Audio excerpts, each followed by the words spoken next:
Buenas noches, tengan todos ustedes bienvenidos a este programa que es Asesórate, que es en base a un contenido jurídico, llegar a ustedes, a sus hogares y tratar de explicarles este contenido que es un tema legal y llegar a través de un contenido sencillo que ustedes puedan entender y cualquier eventualidad que puedan tener en su día a día o en temas futuros, ustedes sepan cómo ir resolviendo. El día de hoy vamos a tratar un tema que es corrupción de funcionarios, para la cual hemos invitado al doctor Wilder Teatino Tiglio, quien es un gran amigo y un especialista en el tema de derecho penal y a quien yo tengo un gran aprecio. Bienvenido, doctor, que tenga buena noche. ¿Cómo se encuentra? Buenas noches, agradecido por el programa, por habernos invitado a compartir algunos temas de actualidad respecto en materia de corrupción de funcionarios, el tema de ilícitos penales que se cometen con la finalidad de que la ciudadanía pueda conocer. Sí, doctor. La idea, como le mencionaba, es tratar de ir desarrollándolo lo más sencillo posible, con la finalidad de que los televidentes puedan ir entendiendo lo que se trata del derecho en sí, ¿no? Como bien lo menciona usted, doctor, se trata de un delito corrupcionario de acuerdo a la actualidad y más o menos podríamos ir haciendo la introducción respecto a lo que ha sucedido con el exministro Silva, respecto a los hechos acontecidos y a los audios suscitados y se han salido como es de conocimiento público. ¿Usted qué nos podría mencionar respecto a eso? ¿Qué tipo de delito podría ser? Usted, por su amplia experiencia, ¿cómo cree que puede ir dándose las investigaciones respecto a ese tema?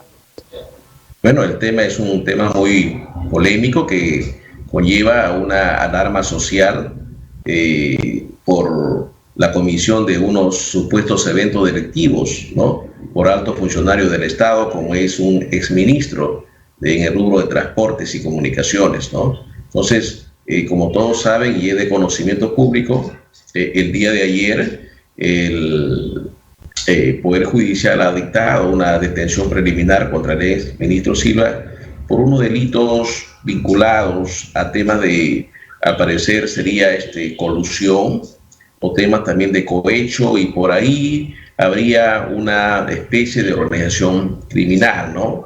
Veamos primero lo que es la colusión. La colusión, como se sabe, es la concertación o acuerdo que realiza un funcionario con una persona que no es funcionario, ¿no? En el derecho se le llama al funcionario el intraneus y al que no es funcionario el extraneus. Ambos se ponen de acuerdo, ambos se coluden, conciertan con una finalidad de beneficiarse mutuamente y a la vez perjudicar los intereses del Estado. Ahí hablamos de una colusión.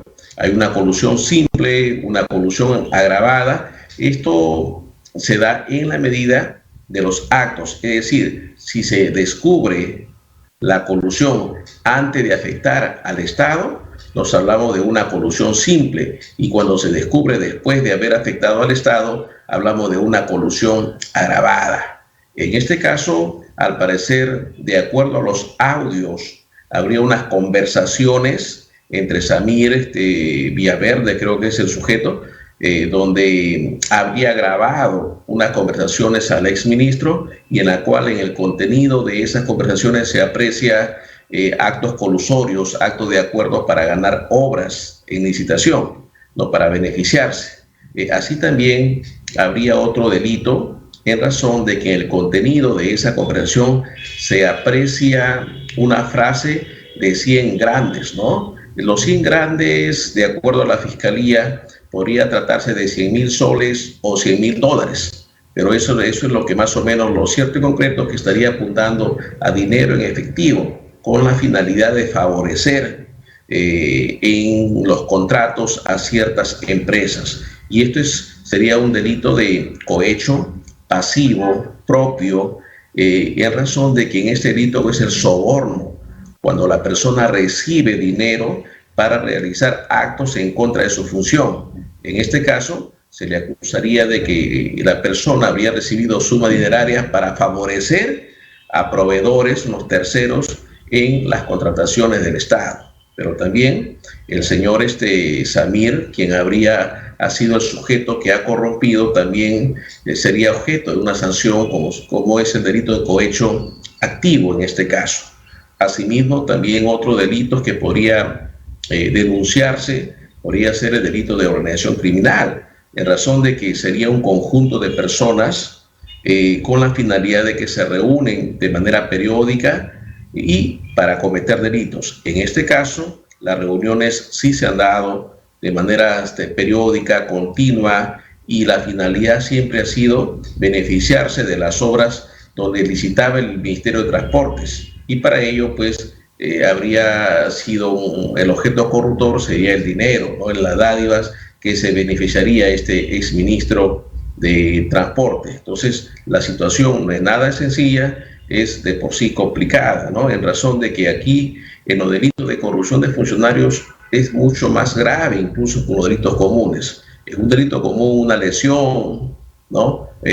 Una muerte, incluso que se perjudica la vida, solamente la lesión es a uno, es individual, mientras que el delito de corrupción de funcionarios, el efecto es mayor, es un delito que afecta al bien jurídico, pero de los bienes de la sociedad.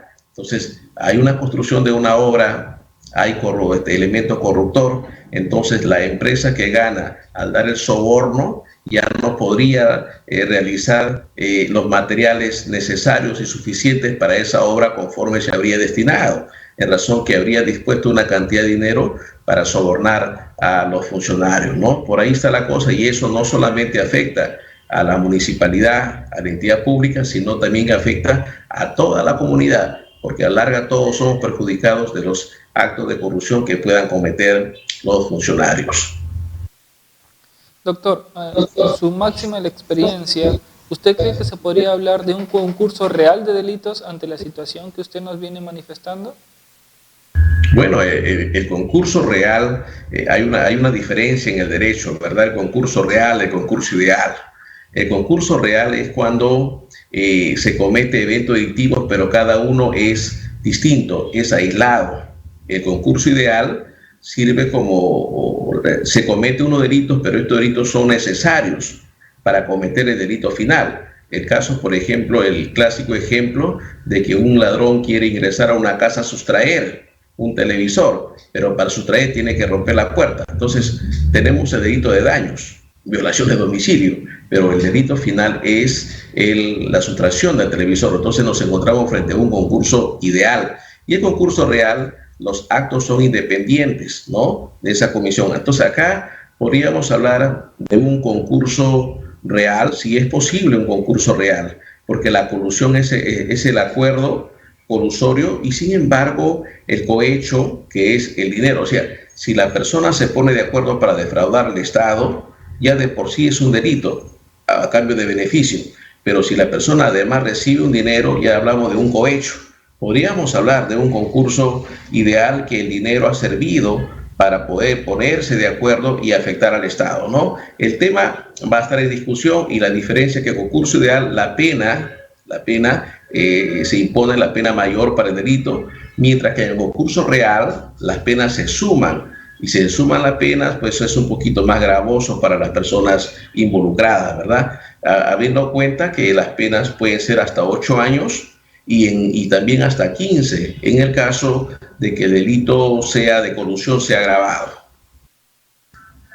Hay algo interesante que usted mencionó al inicio de su ponencia, doctor, y quisiera resaltarlo, a ver si nos podría dar una explicación y algunas diferencias en lo que puede ser una detención preliminar, una prisión preventiva, y para poder que los televidentes y los que nos siguen en las redes sociales nos puedan entender un poco. Si bien es cierto, usted mencionó que el día de ayer se ordenó una detención preliminar sobre el exministro Silva, entonces nos gustaría que la gente pueda entender esa diferencia. No sé si nos podría manifestarlo, por favor. Claro, con todo gusto. A ver, la detención preliminar, la palabra preliminar implica una detención de una persona cuando todavía estamos en ese estadio, en esa etapa.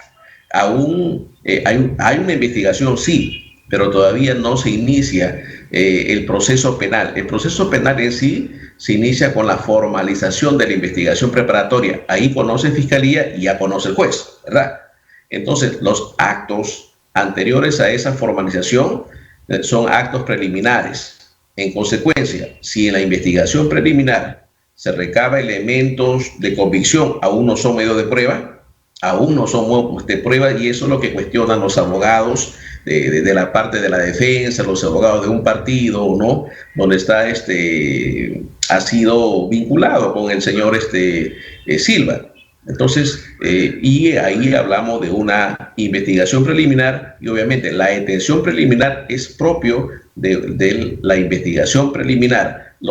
A petición de fiscalía, el juez emite la resolución y esa resolución tiene que acatarse si lo encuentran a la persona. Pero ojo, eso tiene un espacio de tiempo, ¿no? 15 días, 7 días, depende. De suerte que si a la persona no lo logran capturar en ese tiempo, entonces ya esa orden vence. Mientras que la prisión preventiva tiene que existir ya una investigación preparatoria. Ya se ha formalizado. Entonces, la prisión preventiva es posterior a la formalización y la detención preliminar es anterior a la formalización, ¿no? Entonces, para poder hacer el distingo, obviamente ambos buscan que la persona se le restrinja su libertad ambulatoria en razón de que existen elementos de convicción suficientes que acrediten que se habría cometido un delito y que vinculen al investigado con este delito. Además que la pena tiene que ser superior a 4 años. Esos son los elementos básicos comunes, pero la diferencia, como ya dijimos, es antes de la formalización y luego después de la formalización en la prisión y antes en la detención preliminar. No necesariamente se tiene que tener todos los elementos de convicción para solicitar una detención preliminar. No, no necesariamente, ¿no? Acá lo que se requiere son elementos que de alguna manera establezca la comisión del evento delictivo y que exista por lo menos algunos elementos, algunos. No se requiere prueba todavía, algunos elementos indiciarios, una imputación, ¿no? Y obviamente esa imputación luego podría ser cotejado, pero una imputación con otros elementos indiciarios sería suficiente para que exista una detención preliminar. Y también, y eso también ocurre en la prisión preventiva, ¿no? Donde no se requiere, todavía no estamos en etapa probatoria, eso requiere solamente elementos de convicción que establezcan que el delito sí se cometió y que exista sospecha, por lo menos sospecha de que la persona investigada sea el autor de ese evento delictivo. ¿Y se podría ir a un proceso solamente con prueba indiciaria o necesariamente tiene que ser prueba demostrada, por así decirlo, para que la gente no pueda entenderlo?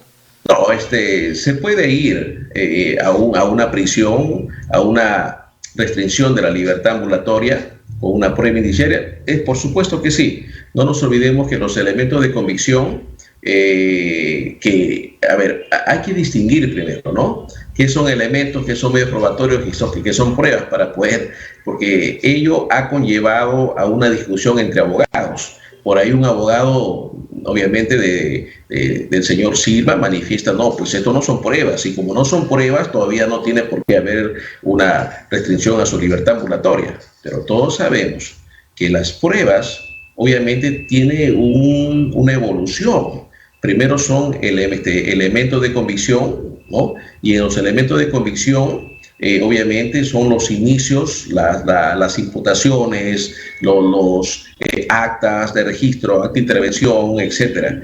Pero ese elemento de convicción se da en la investigación preparatoria.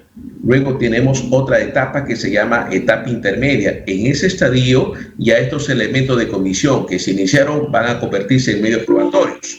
Y finalmente, si pasamos al estadio de juicio, esto ya no sería medios probatorios, sino serían pruebas. En todo caso, hablamos que el camino del proceso se inicia con los elementos de convicción, continúa con los elementos probatorios y finalmente con pruebas. Pero obviamente lo que se inicia un comienzo y que va a conllevar en su oportunidad a ser establecido como prueba a nivel del juicio.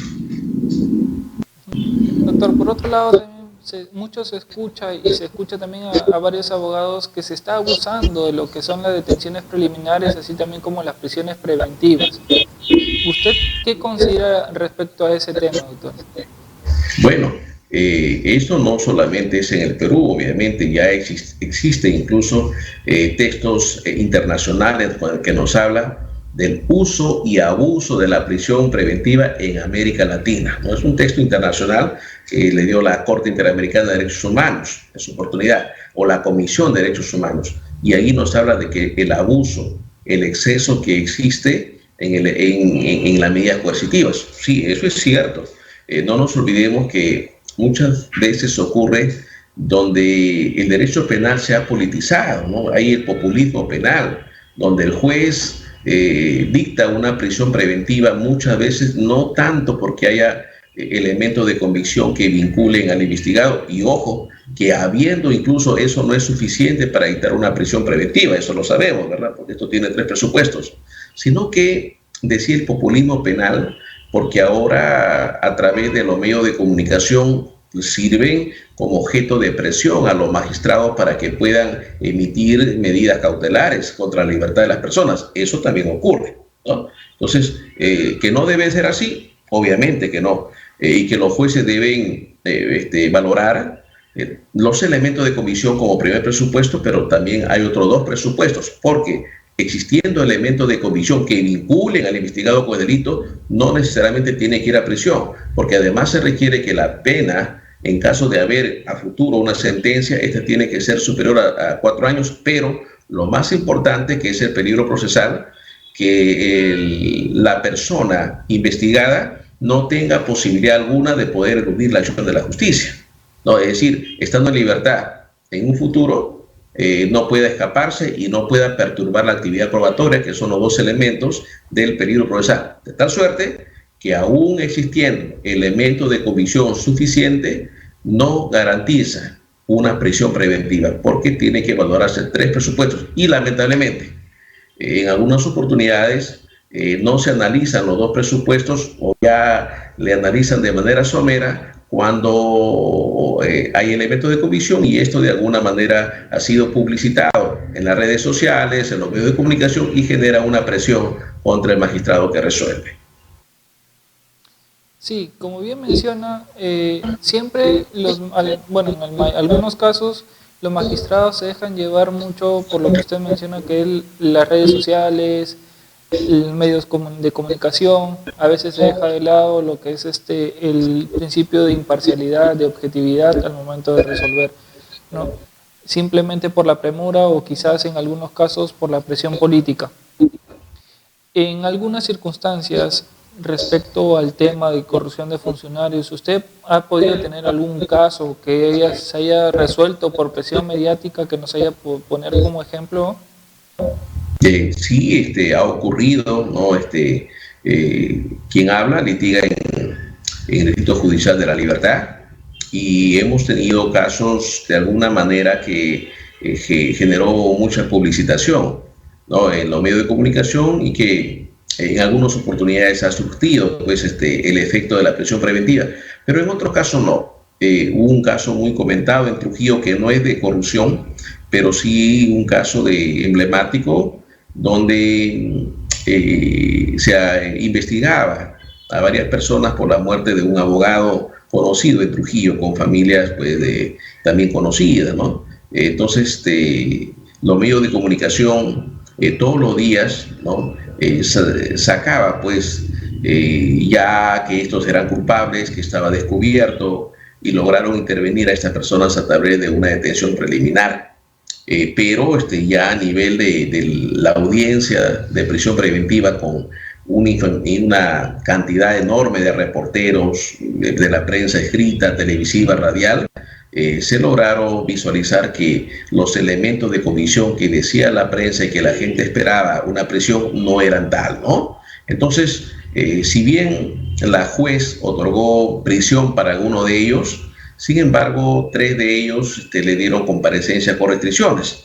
Y qué bueno, porque a la larga, esas personas que le dieron con comparecencia, en el caso de ellos, mi patrocinado, fueron absueltos en primera y en segunda instancia. Imaginemos el peligro que hubiese sido para esta persona absuelta en un futuro, otorgarle una prisión preventiva cuando los elementos no había, y si hubiese podido darse solamente por la presión mediática que se ejercía a través de los medios de comunicación.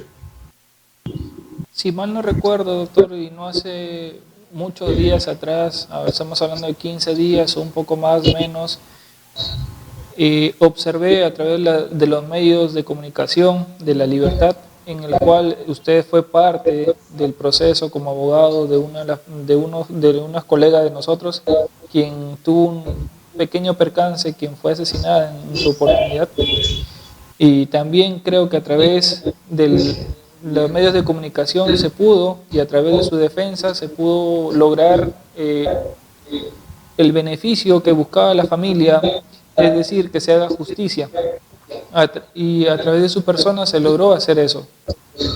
Sí, un caso muy interesante en Trujillo, que también conllevó a la muerte de una abogada, una joven abogada, ¿no? en la ciudad de Trujillo, y que se descubre por los autores materiales. Los autores materiales son condenados y en el juicio esto señala que no había sido un robo, ¿no? Que al comienzo se pensaba que un robo, sino que la orden había provenido de una señora empresaria que ordenó matar a esta joven abogada porque ésta tenía relaciones sentimentales con su pareja, con su esposo, así de sencillo, ¿no?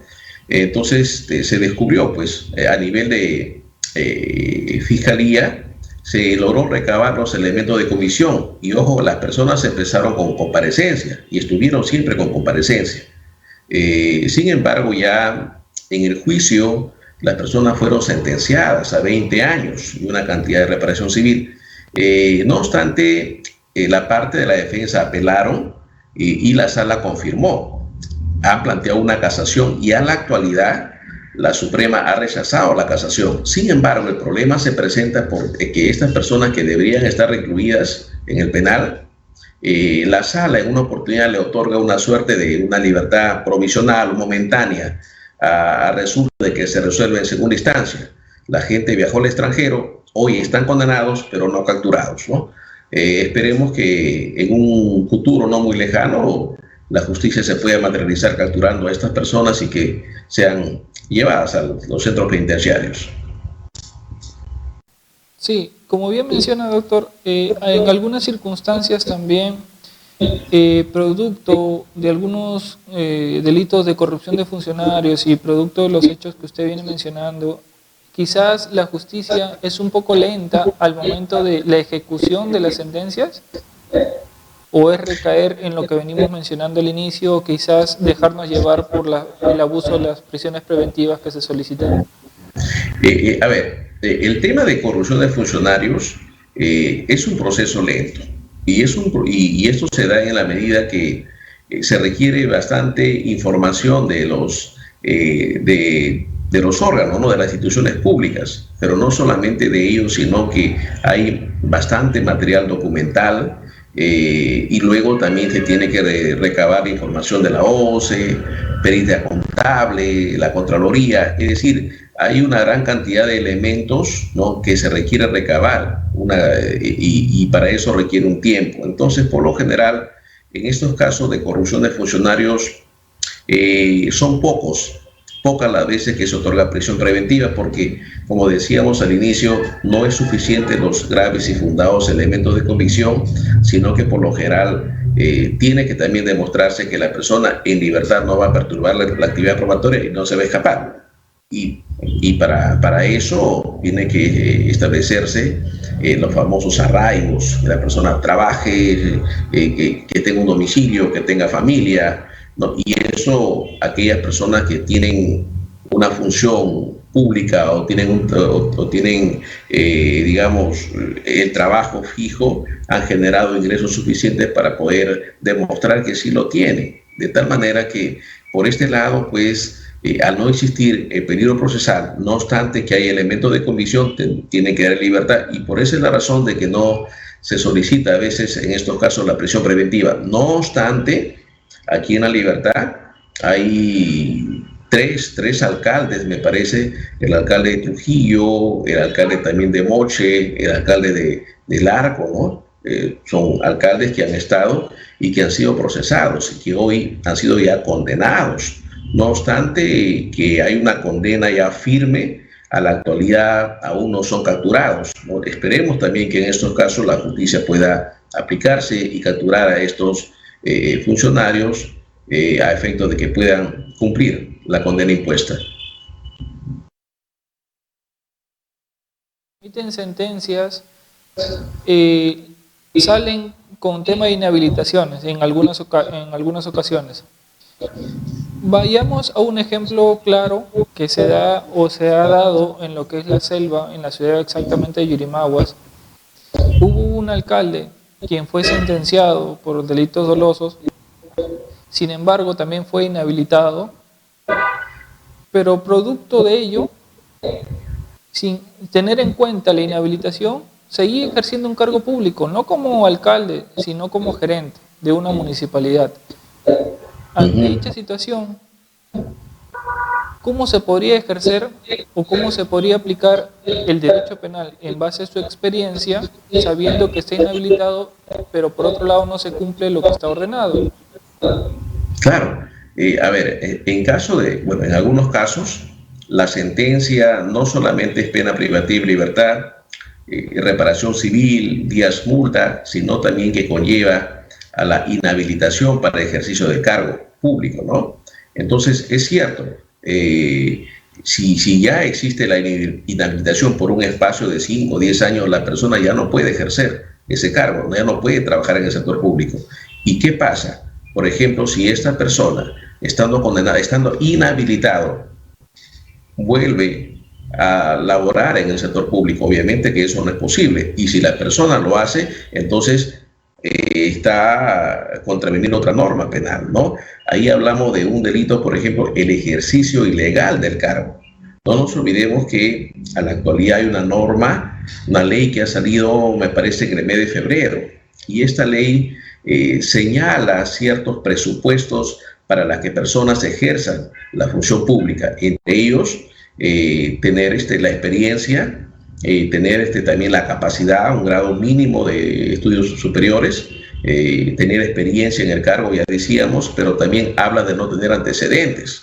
Y cuando habla de no tener antecedentes, esta norma, digamos, rompe esquemas porque por lo general, cuando hablamos de una sentencia, esta tiene que dar consentida para que surta sus efectos, en su mayoría. No, hay casos excepcionales. Y esta norma rompe, digo, porque señala que la persona que tenga sentencia en primera instancia ya no podría ejercer un cargo público. Entonces, de alguna manera, tiene que cumplirse, y que no solamente cumplir, sino que ha dado un plazo a las autoridades con la finalidad de acatar esta norma. Entonces, ya es hora, pues, de aquellas personas que tengan sentencia salgan del cargo. Aquellos que no cumplen con los requisitos ya no tienen por qué estar. Entonces, si es que no se hace, estarían incumpliendo con los presupuestos para acceder a ese cargo, y eso sería objeto de una nueva denuncia, no solamente para aquel que esté inhabilitado, sino también para aquel funcionario que lo contrata, sabiendo del problema que tiene, ¿no? Muchas gracias, doctor. Ahorita vamos a hacer un corte comercial. Después de la pausa, continuamos con la entrevista. Muchas gracias. Gracias, doctor.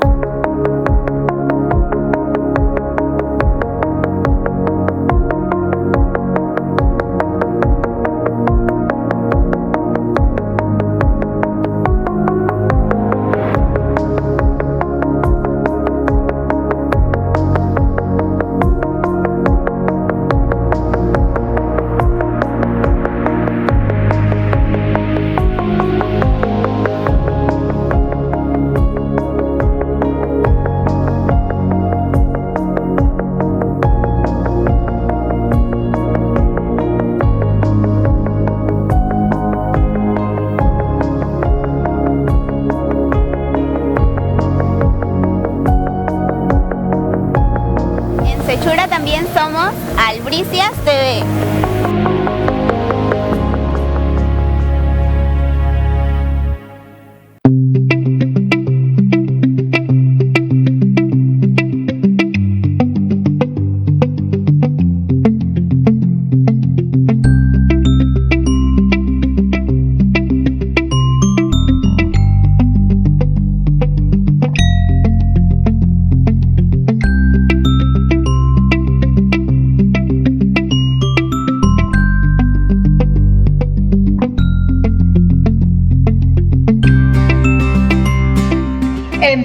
Somos Albricias TV.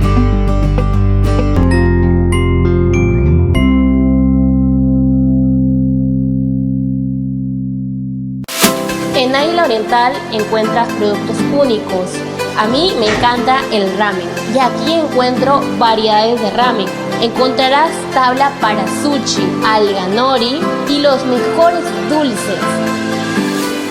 Para el hogar tenemos los reflectores LED y los focos solares, lámparas de techo con acceso a Bluetooth, papel tapiz para mejorar el diseño de tus espacios, reloj de pared y plantas decorativas, variedades de sillao, los mejores artículos de belleza, los escolares, plumones, juguetes, tus mejores herramientas de trabajo las encontrarás aquí.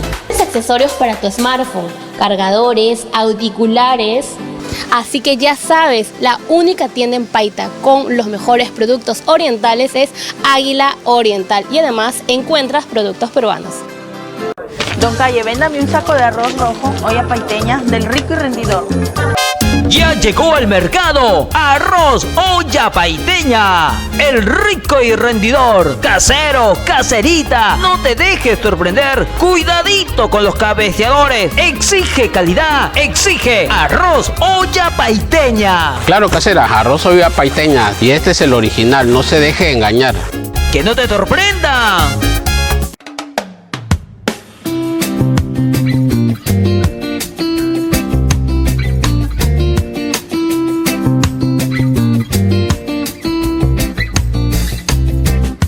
Chifa Taiwán.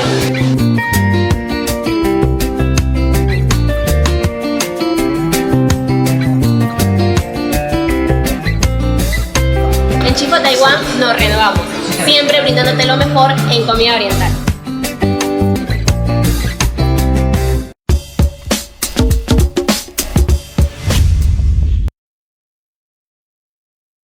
Entrevistándolo al doctor Wilder Teatino, quien es un especialista en Derecho Penal, como lo venimos mencionando al inicio del programa, y ustedes lo pueden ir escuchando conforme se va debatiendo los temas de importancia, temas jurídicos.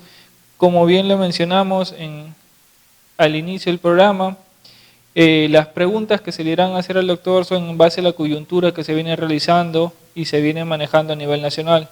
Por otro lado, nos gustaría saber la opinión del doctor Wilder Teatino respecto a las diligencias o investigaciones que se vienen realizando respecto de nuestro presidente Pedro Castillo. Doctor, ¿qué nos podría mencionar al respecto, por favor? El tema de la investigación de Pedro Castillo, bueno, es un tema polémico que se ha dado en el mismo Ministerio Público y que ha generado los abogados penalistas, sobre todo constitucionalistas, posiciones encontradas, ¿no? A ver, partimos primero de una cosa, la inmunidad parlamentaria que goza el presidente, lo cual le impide ser acusado por delitos que se cometan durante su periodo. Pero la palabra es, le impide ser acusado. Hay que tomar en cuenta esta palabrita, acusado. Entonces, esto es importante. ¿Por qué? Veamos, Zoraida Ábalos, la fiscal de la Nación anterior, cuando tuvo en su poder la investigación, ella decidió por no investigar al presidente Castillo, y decidió por no investigar en razón, decía que la norma le impide, que la Constitución le prohíbe, y dice, la Constitución prohíbe acusar. Entonces, si prohíbe acusar, ¿para qué voy a investigar? Mejor el caso quede en reserva hasta que termine su mandato. ¿Ok? Se respetó esa posición. Salió Zoraida Ábalos y entró el doctor Sánchez Velarde como fiscal de la Nación. Sánchez Velarde tiene otra posición y lo acaba de emitir una disposición de investigación contra el presidente. Nos encontramos frente a dos investigaciones, ¿no? Dos posiciones sobre un no investigar y otro sí investigar. ¿Y por qué dice Sánchez Velarde? Ok, la Constitución te prohíbe acusar, pero no te prohíbe investigar. Veamos entonces cuál es el tema. El tema es la palabra acusar o investigar, ¿no? El derecho procesal penal tiene tres etapas. Tiene la etapa de investigación preparatoria y en esta etapa también se encuentra la investigación preliminar. y esta etapa termina con una disposición de conclusión de investigación preparatoria. Se acabó la primera etapa. Viene la segunda etapa. La segunda etapa se inicia con un requerimiento de acusación o de sobreseimiento. Si el fiscal considera que hay pruebas, yo acuso. Y si considera que no, no sobreseo y para que se archive el caso. Y finalmente viene la tercera etapa, que es el juicio. Acá viene el tema. Ya son 3 etapas claras. Entonces, si el proceso penal consta de 3 etapas y la segunda de ellas es donde se encuentra la acusación y que la norma constitucional prohíbe que acusara al presidente, en consecuencia, desde el punto de vista legal, no habría impedimento alguno. No habría impedimento. Se encuentra en la primera etapa del proceso penal. En consecuencia, de acuerdo a lo que dice el fiscal Sánchez Velarde, se podría investigar al presidente. Se formaliza la investigación, esto va a durar por la cantidad de elementos que tienen que recabarse, quizá 1 año, quizá 2 años. Y después de investigado, si el fiscal considera que deba acusarse, entonces acusaría. Entonces ahí se acabaría el asunto. Tendría que, digamos, paralizarse o reservarse hasta que termine su mandato, porque, ojo, no se puede acusar durante su periodo, pero acusar. Pero, ojo, decimos que la acusación se da en la segunda etapa, lo cual no impide de modo alguno que se pueda investigar al presidente. Esa es la posición de Sánchez Velarde, esa es la posición que tienen algunos abogados, otros tienen otra posición, y yo me inclino por esta posición del doctor Sánchez Velarde, que no hay impedimento alguno para poder investigar, sí para acusar. Así es, se pueda reservar y se mantenga hasta que acabe el mandato del presidente y recién se puede retomar con las investigaciones y las acusaciones correspondientes, ¿correcto? Claro, por supuesto, pero no nos olvidemos que para la etapa de investigación preparatoria, dada la cantidad de elementos que tiene que recabarse, estamos hablando de 2 años, 3 años. Entonces fácilmente termina su periodo y estaría listo para poder acusar, ¿no?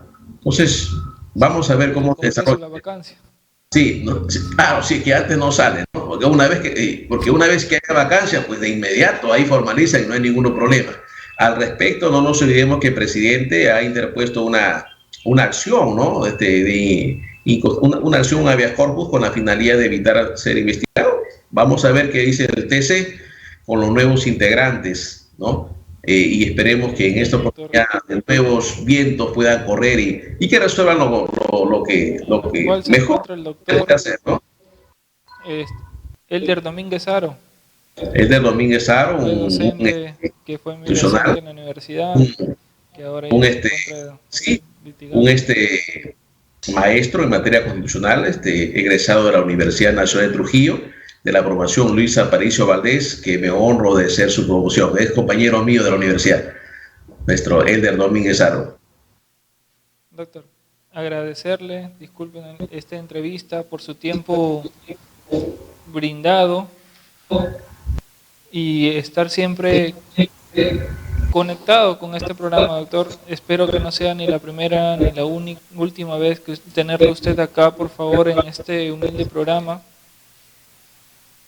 Quisiera saber cuáles son sus últimas apreciaciones respecto al tema y volverle a agradecer por su tiempo brindado, doctor. No, mi estimado Pavel, yo agradeciendo a tu persona por la consideración e invitarnos a tu programa con la finalidad de poder compartir temas de interés nacional y obviamente quedo a disposición suya cuando lo consideren pertinente para poder volver nuevamente a participar. Muchísimas gracias. Gracias a usted, doctor. Que tengan todos los televidentes muy buena noche. Hasta una próxima oportunidad le tendremos en este humilde programa que es Asesórate, con nuevos temas coyunturales y que también sean de servicio y contingencia para todos ustedes, que les pueda servir para cualquier eventualidad futura. Hasta una próxima oportunidad.